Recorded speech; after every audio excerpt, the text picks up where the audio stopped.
When Robert F. Kennedy Jr. entered the presidential race, a lot of people were worried. I mean, my God, he's a Kennedy. He's a Democrat. He might take away votes from Joe Biden or Kamala Harris. At that point, I said, nah, that's not going to happen because he's a conspiracy theorist, an anti-vaxxer, and just a fucking goofball. He's more likely to take votes away from Donald Trump and the Republicans. Polling pretty much proved that out. But RFK Jr. knows he doesn't have a prayer. He can't get enough support. He doesn't have enough money. So what's he do? Well, this special kind of piece of shit does this. He goes over to the Trump campaign and says, listen, I'll give you my endorsement if you give me a job on your cabinet when you become president of the United States. And believe it or not, the Trump campaign said, fuck yourself, we don't need you.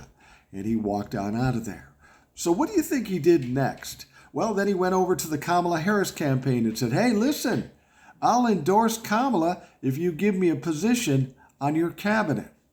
Well, they didn't even take the fucking call. They didn't talk to him because they don't need to. Some reason RFK Jr. thinks he has leverage on these people. He's maybe pulling 3% at best in the polling. I've told you before that RFK Jr. may not even be on the ballot in November, and I think that may be true. He won't be on all the ballots for that matter. So he's trying to game the system to try to get a job out of this, even though he doesn't have a prayer. This guy is playing on his name, and it's not working because even his own family hates that motherfucker. A lot of people worried about RFK Jr.